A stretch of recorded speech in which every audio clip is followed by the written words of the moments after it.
As the odd pair had moved further into the darkness beyond the copper gate, before the small creature's eyes had adjusted to the shadows, the Alva had suddenly been grabbed from its shoulder.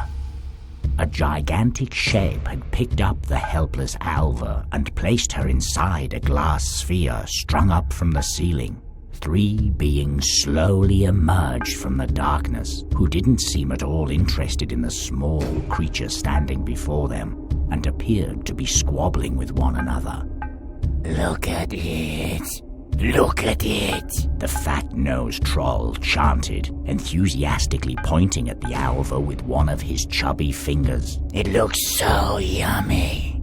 Let me chew it a bit and I'll let you two know what it tastes like."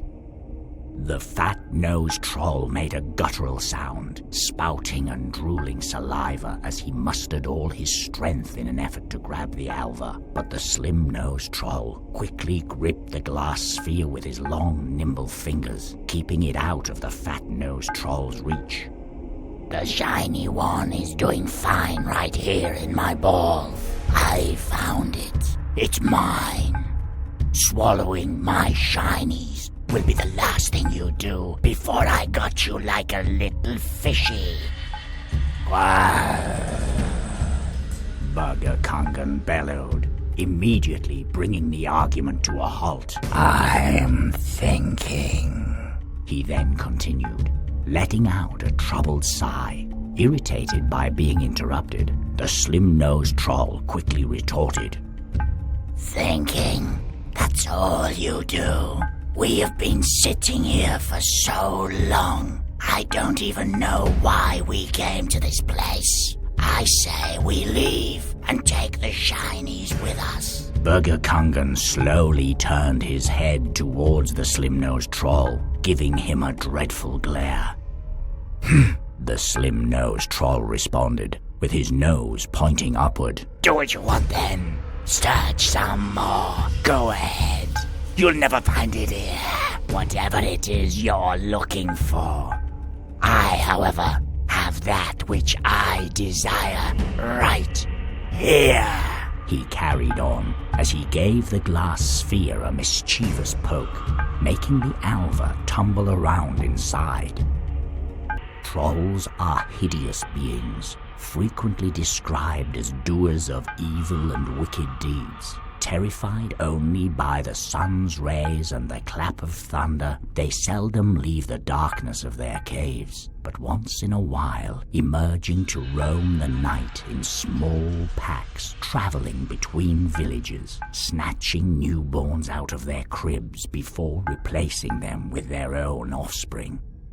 Although socially organized, their minds are often blunt, some telling stories of quick-witted travelers narrowly escaping their grasp.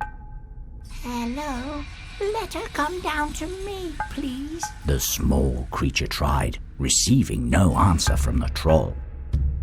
The troll's eyes were focused on the Alva, paying no attention to the small creature's presence. Rumored to be the ruler of all his kin, Burger Kangan is the oldest troll known to man. He was birthed long ago, deep beneath the cold earth in halls of ice, in a realm of eternal night. Stories of him have sprung up in generations far parted by time, leaving many convinced as to him possessing the gift of unending life. The few times he has been forced to appear above ground, his sightings have always been preceded by powerful omens, followed by strange mystical effects on the lands. "Hello, let her come down to me, please," the small creature tried, receiving no answer from Burger Kangan. Burger Kangan's eyes were focused on the Alva, paying no attention to the small creature's presence.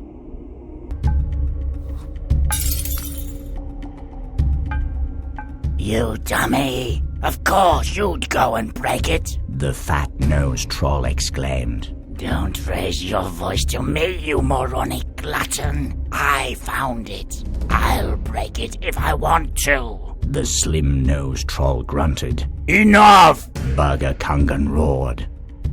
"What's done is done. We all get 1 piece each of this trivial ball. End of discussion. There are more important things to attend to. I should have thought twice before bringing you two along on this expedition. The slim-nosed troll mumbled something inaudible in response, bringing the conflict to an end. The small creature gathered its courage and approached the slim-nosed troll. Hello? It said with uncertainty in its voice. This time, noticing the creature, the troll quickly grasped his dagger. What is this? A filthy little ball of hair straddling towards me. Coming for my shinies, you filthy burglar. Keep your distance, or you'll regret it. The troll licked the blade's edge with a devious smirk on his face. The small creature stood, frozen in fear, not able to utter a single word in response. Realizing it posed little threat, the troll settled down and turned to his riches as he started to mumble to himself. Filth, trying to steal my shinies. Too many to hide from prying eyes. Need something smaller, something pleasant to my eyes. Something shiny, yes. The creature watched in silence as the slim-nosed troll rummaged around in his pile of gold. So many shinies. Shinies everywhere. I can't protect them all. Along the chamber walls were mounds of shining gold, with shapes ranging from tiny coins to elaborate statuettes, all floating together into a big, shining mass. The creature wasn't at all interested in trying to reach the gold. Why should someone gather this much of it? The creature thought, pondering what use one would have for the towering piles of gold. Seeing the small creature approach from the corner of his eye, the slim-nosed troll quickly turned and snatched the pendant out of its hand. Ah, I finally found it. I knew a special kind of shiny was round here somewhere. The troll admired the pendant as he twisted and turned it in his hands before addressing the small creature reaching for it. Now let's trade, shall we? I get one thing from you, you get one thing from me. The troll took out his dagger, pressing it hard between his hand, causing it to bend into a crescent shape before handing it over to the creature. Without another word, the slim-nosed troll turned away, holding his new prized possession in front of his face, occasionally laughing with glee as he stared into the reflective surface of the pendant. The slim-nosed troll couldn't hear nor see anything but his shiny pendant dangling in front of his face. Burger Kungan gave it a stern look as the quivering creature approached him. What a surprise! A strange little newborn has wandered into our mountain all by itself. Why have you come here, little creature? Burger Kungan asked, while curiously inspecting the tiny being standing before him. To help my friend. We have been told this place can give her wings. They are missing, you see. The creature said with determination, gathering all its bravery to not appear weak. Was that the shiny little thing that fell down into the hole over there? If that's the case, I'm afraid you will never see her again. Burger Kungan chuckled, but quickly returned to his stern voice.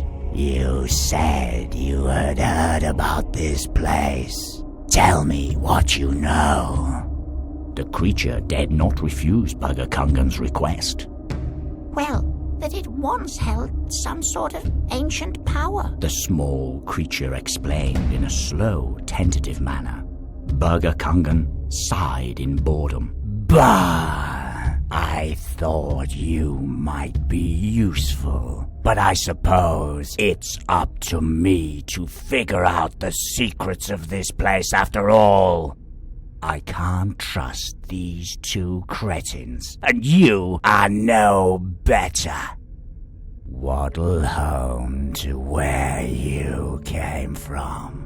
You will find nothing here, and even if you had, it wouldn't have helped your friend to, what was it? Grow wings? Such stupidity! Burger Kungan, irritated by the small creature's lack of knowledge, lost interest and returned to examining the cavern. The small creature dared not disturb Burger Kungan without something of value to present him. The foul stench coming from the layers of grease and mucus covering his skin made it an easy decision for the creature to not move any closer to Burger Kungan. The small creature held out the ancient writings in its hand, awaiting Burger Kungan's reaction. Have you found something of use to me, little creature? He mumbled as he began to rifle through the worn pages. Having been consumed by their contents for quite a while, he suddenly paused, cleared his throat, and read out loud, Ek Vok Hauga.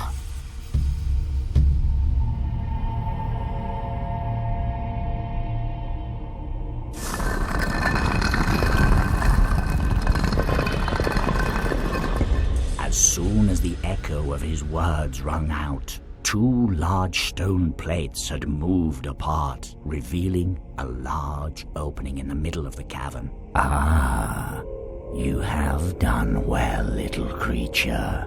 This might be the place I seek after all. Go down there and tell me what you see. Burger Kungan commanded the small creature, who saw its chance to reunite with its friend. As soon as the small creature came before him, the fat-nosed troll's fingers had surrounded its body, pinching and squeezing it. How do you taste, I wonder? The troll said, drooling as he pressed one of his fingers into the small creature's belly. Are you filled with delicious fat? Maybe I could use your bones to pick my teeth with. The troll was not gentle in his examination as he started to pull the creature's snout, trying to figure out the limits of its body. Please stop. I don't taste good, I can assure you of that. The creature shouted, causing the troll to release it, dumbfounded by its words. Well, all right. No need to yell. You seem to be nothing but hair and bones anyway. Not very tasty at all, he said, dismayed over yet another meal slipping through his fingers. If you insist, I guess I could eat you, the fat-nosed troll said, but the small creature was already backing away, regretting its decision to approach the troll. The fat-nosed troll had spat a gruesome mass onto the cave floor.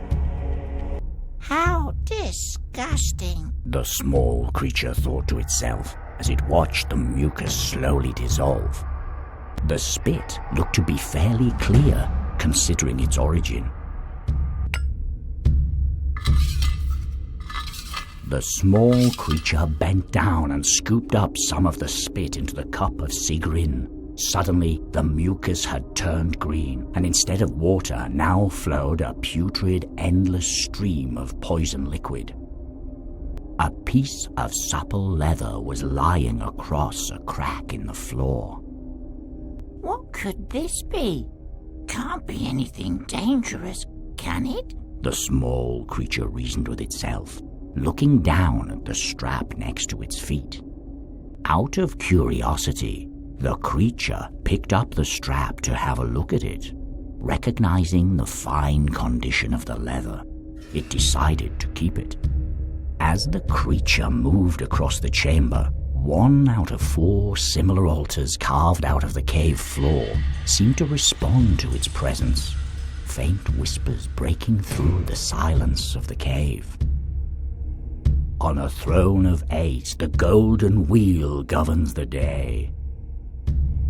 As equals 2 walk beside one another in light, 5 acknowledge their place. 6 remain shrouded, inhabiting the moonless night. Lowliest of all remains the earth dweller, ambition stifled by the wheel's light.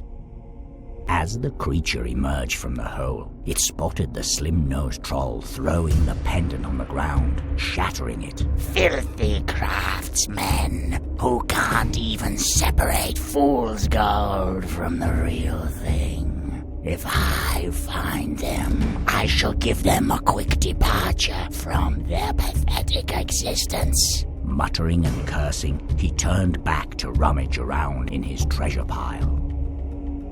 Hello? Are you okay down there? I'll figure out a way to help you out. Don't worry. The small creature reassured the Alva as it started to explore the new-found cave. Venomous, wild mushrooms were spreading aggressively throughout the cave. The small creature dared not to disturb the hazardous-looking mushrooms. You there. Don't come any closer. The small creature warned the mushrooms, taking a defensive stance. Pouring the putrid contents of the chalice onto the mushrooms caused them to pulsate, letting off a cloud of spores before returning to their slumber.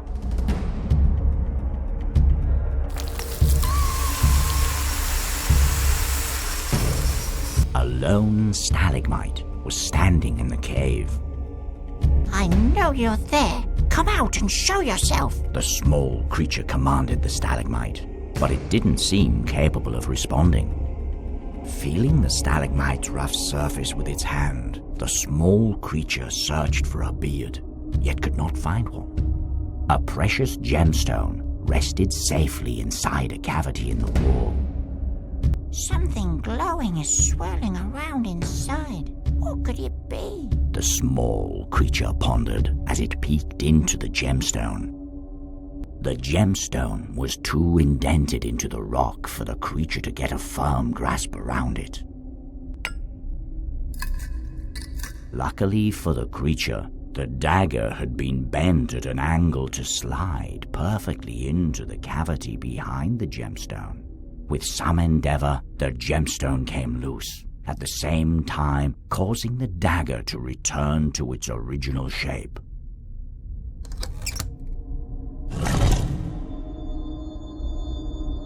The gemstone had begun to burn hot, hurting the creature's hands as it attempted to retrieve it.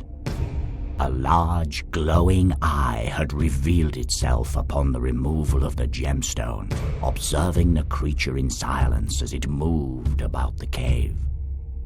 The heat stemming from the large eye made it impossible for the creature to touch it. I'm sorry. I hope it wasn't me who woke you up. The small creature said, holding its hands in front of its face, struggling to look at the bright eye.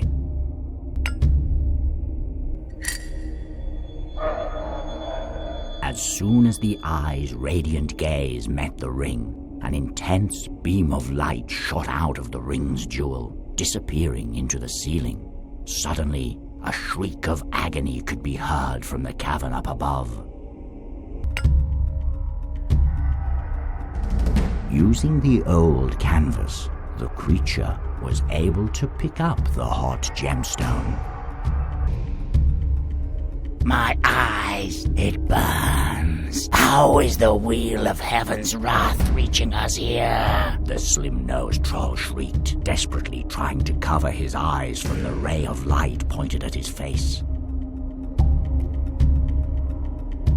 It's cursed, it's cursed. The fat-nosed troll chanted. The hunger, the itching, only bad luck comes my way. Ever since I got this piece of glass, I can find nothing to eat in this damnable place, and now my whole body burns. No more! Be gone with you, foul thing! he screamed as he hurled his piece of the glass sphere onto the floor, quickly picked up by the small creature. With the troll distracted, the small creature was able to sneak closer and nab the glass shard. Who goes there? The slim-nosed troll cried out as he tried to make out who was approaching him through his fingers. If even a single shiny is missing, I will find you and turn your skin inside out, you filthy thieves. Inside the cave wall, packed between dirt and rock, rested the remains of an ancient creature. The small creature hesitated, realizing that brushing away the dirt with its hand might break the fragile bones. This doesn't look like anything I've met before. The creature muttered to itself as it tried to imagine what the creature had looked like if it had still been alive. A long, hairy tail was sticking out from behind Burger Kungan's massive body. Just the thought of pulling at Burger Kungan's tail made the small creature frightened. I should be wary where I place my feet, the small creature thought as it gently inched its way around the tail. The small creature took the ball of hair sitting at the end of Burger Kungan's tail in one hand and the sharp dagger in the other as it carefully began to cut a few strands at a time until the tuft of hair came off.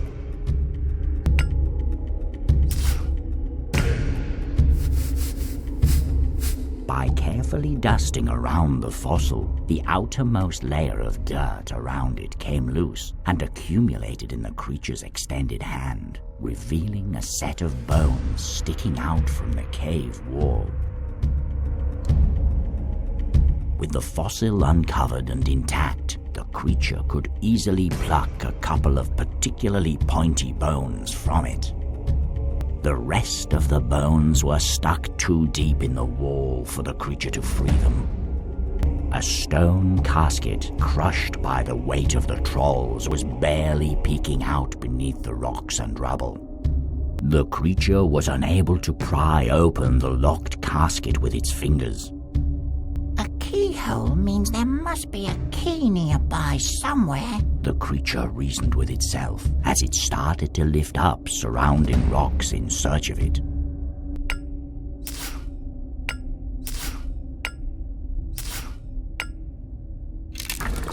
It's very dark in here. I don't think I want to reach further in, the creature thought to itself. The creature reached inside the casket and pulled out a dusty old tome, bereaved of one of its pages. The alva had fallen through one of the many holes in the cave floor.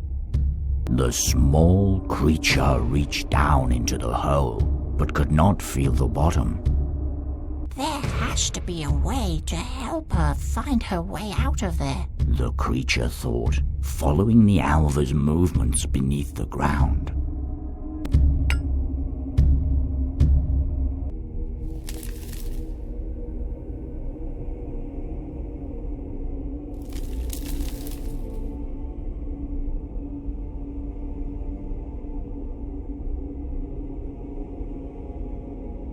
Are you all right? The small creature exclaimed as the alva emerged from the hole.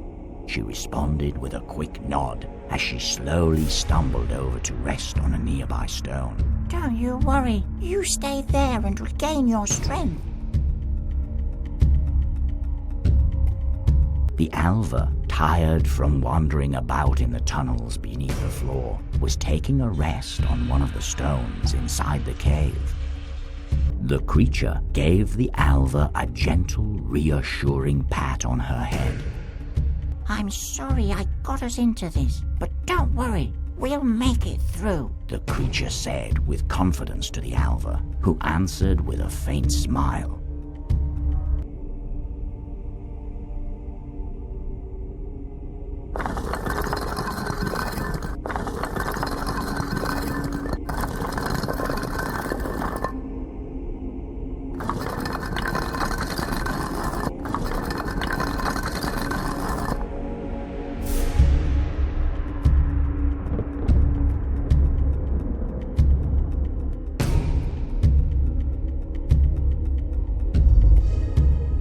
of the darkness, a crackling and glowing stone emerged, lighting up the cave with its overwhelming energy as it levitated calmly above the altar.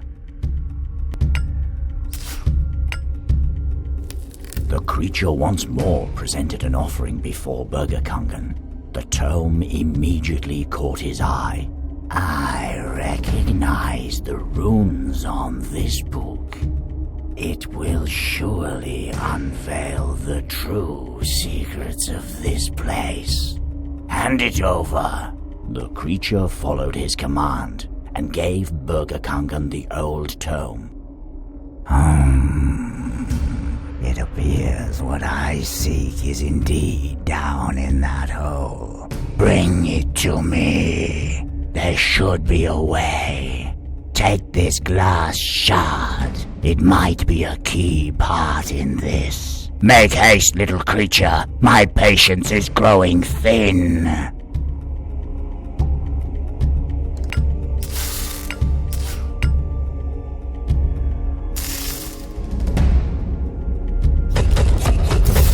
In the center of the chamber, floating above an altar covered in rune carvings, was an askstone. Formed as lightning strikes the earth, an askstone is said to be infused with the power of its creator, rumored to have been used in ancient times to ward off the sky's thunder, as well as beckoning its rumbling. As the creature got closer, sparks and cracks of lightning began to emanate from the askstone. Noticing this, the small creature backed away in reverence. This looks powerful and dangerous, the small creature thought, as it stood in awe of the great energy being discharged from the stone.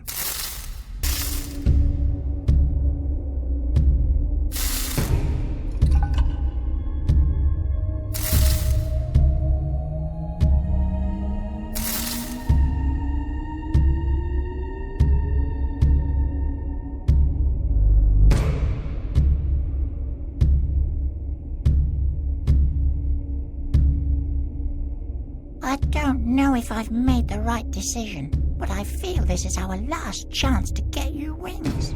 Let's head up, shall we? The small creature said to the alva, who with a hearty nod once more crawled up behind its ear.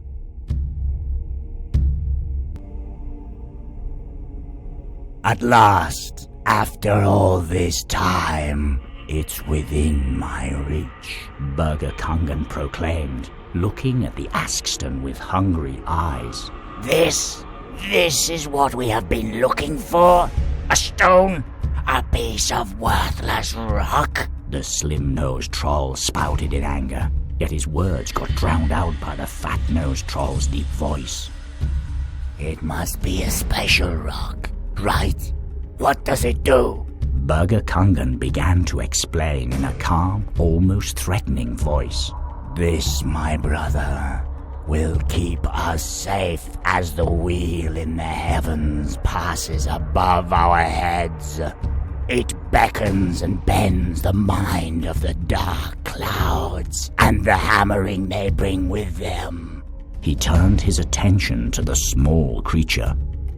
Come now, little creature, hand it over to me. Burgerkongen commanded the small creature, seemingly hesitant to touch the crackling askstone directly himself.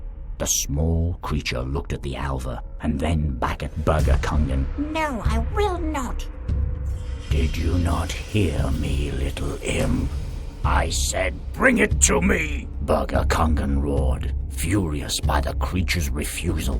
No, you don't deserve to have it. The creature yelled without a shred of hesitation. You dare defy me? I will crush you. I will crush you beneath my feet, and I will take the stone myself. Dirt under my feet is what you are, after all. Enraged, Burgerkongen began to twist and turn to free himself from the mountain's firm grasp. In his struggle, the cavern began to crumble, light breaking through the cracks forming in the ceiling.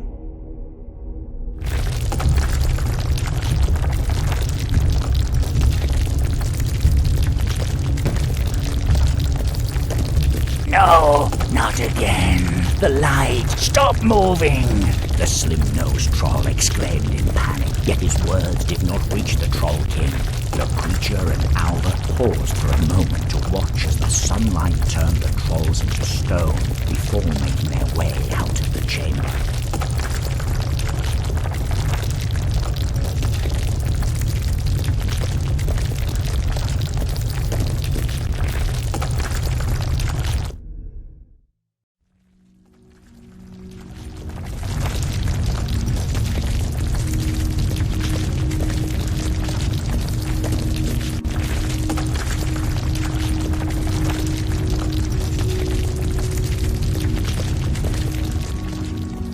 Passing through the crumbling copper gate, the creature glanced over its shoulder, only to see a cold mountain wall, untouched by being and man alike, casting a calming shadow over the clearing.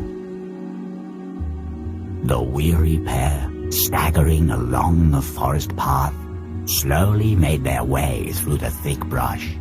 As it happened, ending upon a path different from the one that led them there. As they felt the rise of the ground, the dark trees grew less imposing, allowing a wonderful view to greet their arrival at the top of the hill.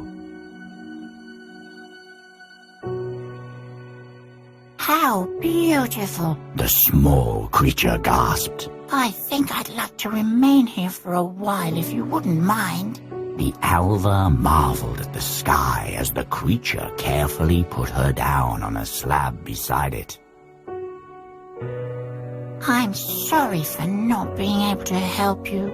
I know I promised. The creature said with sad eyes kept at the muddy ground beneath its feet. That place wasn't at all what I'd hoped it to be.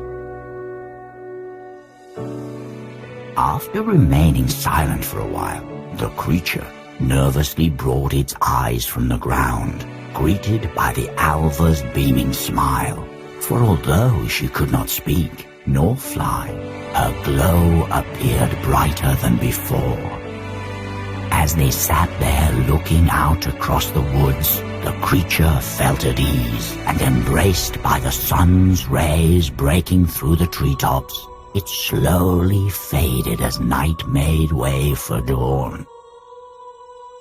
The Alva remained, humming a sad melody while looking at the stone now sitting beside her. The song filled the clearing, and as she took the last note, a glowing pair of beautiful wings had appeared on her back. Looking at the stone one last time, eyes filled with gratitude, she then rose from the ground, disappearing amongst the trees' canopies.